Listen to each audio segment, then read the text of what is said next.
Assalamualaikum warahmatullahi wabarakatuh.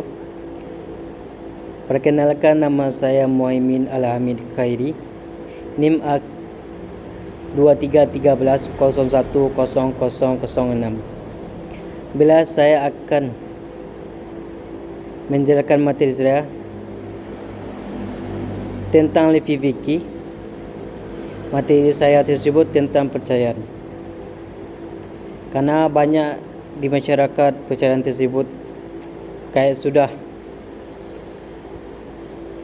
apa ya? Karena sudah banyak terjadi di masyarakat tersebut, percayaan tersebut kayak sudah tidak terlalu besar sebuah percayaan tersebut. Bila saya akan membahas tentang percayaan tersebut, dalam pengertian percayaan adalah hubungan suami istri dan seorang suami putusnya hubungan sebuah pernikahan sesuai dengan ketentuan syariat dan undang-undang. Karena mungkin sudah tidak ada lagi percayaan tersebut, sudah tidak bisa dipertahankan hubungan pernikahan tersebut. Dan percayaan disebut dengan talak. Talak ini adalah pernyataan dari suami untuk menyatakan pernyataannya bahwa dia tidak mau lagi dengan istri atau ingin talak dengan seorang istri tersebut. Dan juga ada istilah dengan namanya khulu'. Khulu' tersebut adalah pernyataan dari seorang istri untuk menyatakan dia ingin mengakhiri hubungan sebuah pernikahan tersebut. Tapi kalau pandangan saya, khulu' ini adalah walaupun dari pernyataan dari istri, tapi dia harus juga minta persetujuan dari seorang suami. Dan juga ada namanya cerai gugat. Cerai gugat ni adalah pernyataan dari seorang istri juga bagi langsung ke pengadilan untuk meminta cerai gugat. Dan juga cerai gugat ini, pandangan saya, dia tidak harus seorang suami hadir, tapi hanya diri sendiri. Beda dengan khulu', harus dari persetujuan dari seorang suami. Dan juga perceraian tersebut ada juga perceraian yang secara tulisan. Karena kita melihat juga dalam masyarakat banyak perceraian tersebut dengan lisan, langsung terjadi, langsung nampak tu. Tapi ada juga yang tulisan, contohnya di WA. Dia menyatakan pernyataan ingin talak kepada seorang istri tersebut. Dalam fikih juga boleh juga perceraian itu dengan secara tulisan, tapi ada juga beberapa syarat yang harus menyatakan perceraian tersebut secara tulisan. Contohnya yang pertama itu adalah mengatakan talak oleh seorang suami itu harus jelas. Kedua, pernyataan tersebut memang betul dari tulisan, memang betul yang mengetinya itu adalah seorang suami. Yang ketiga itu adalah seorang suami itu menyatakan talak tersebut tidak bergurau atau tidak bercanda, harus dengan serius menyatakan talak tersebut. Karena perceraian tersebut bukan main-main ya. Memang sungguh sudah tidak bisa lagi dipertahankan. Makanya perceraian tersebut adalah jalan terakhir. Dan secara teori juga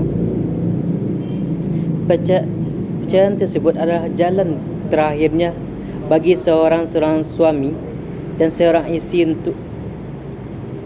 untuk memulai hubungan baru atau memulai hubungannya lain, karena tidak mau menjalankan hubungan sebuah pernikahan dengan seorang suami tersebut, karena sudah tidak ada lagi yang diomongkan atau sudah tidak bisa lagi dijalankan, karena sebuah pernikahan tersebut sudah hancur, tidak bisa lagi dipertahankan.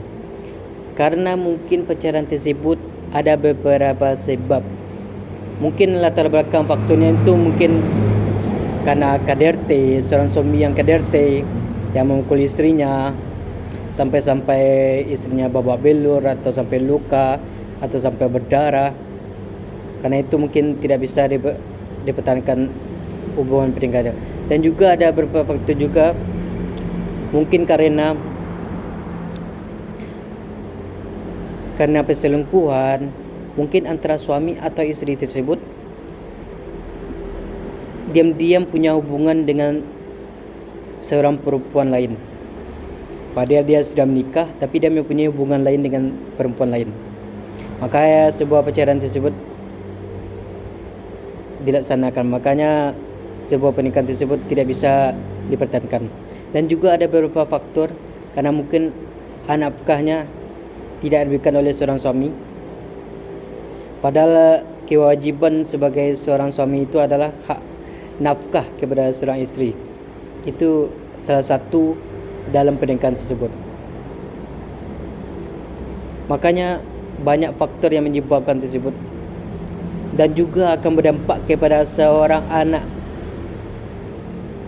atas perbuatan seorang ayah dan ibunya atau seorang suami dan istri tersebut, yang membuat dia trauma, bahkan terjadi stres atau gila karena permasalahan. Apalagi umur-umur yang masih balita, yang masih umur di bawah 10 tahun, yang membuat traumanya lebih teringat masalah seorang ibu dan ayahnya tersebut. Dalam surat At-Talaq ayat 1 yang berbunyi, Bismillahirrahmanirrahim. Ya ayuhan nabiyyu iza talaqtumun nisa fatalikuhunna liiddatihinna wahsul iddah. Artinya, wahai Nabi, apabila kamu menceraikan istri-istri kamu, hendaklah kamu ceraikan mereka apabila mereka menghadapi iddah yang halal wajar, dan itulah waktu iddah tersebut. Dalam ayat tersebut menjelaskan bahawa kalau misalnya ingin bercerai seorang suami atau ceraikanlah dengan tenang, ceraikanlah dengan sebuah perbuatan yang baik, ceraikanlah dengan yang tidak bisa membuat setelah perceraian tersebut yang membuat kita berjauhan atau apa. Buatlah perceraian itu dengan baik, yang tidak menyinggung siapa-siapa dan tidak membuat emosi juga. Dan dalam hadis Rasulullah SAW bersabda, perkara halal yang dibenci oleh Allah adalah talak. Hadis yang diriwayatkan oleh Abu Dawud. Dalam hadis tersebut, Allah paling benci orang yang talak tersebut. Karena kenapa harus pacaran, harus menikah tersebut, tapi akhir-akhirnya ada perceraian? Mungkin ia itu sebab karena tidak bisa lagi mempertahankan tersebut, karena beberapa faktor yang menyebabkan tidak bisa dipertahankan lagi. Dan dalam fikih, banyak di masyarakat yang melakukan perceraian tersebut. Kadang hal sepele pun dia tetap melakukan ingin bercerai. Walaupun hal sepele, dia tetap ingin bercerai. Karena itulah, perceraian itu mudah bagi seorang suami atau isteri, karena sudah tidak lagi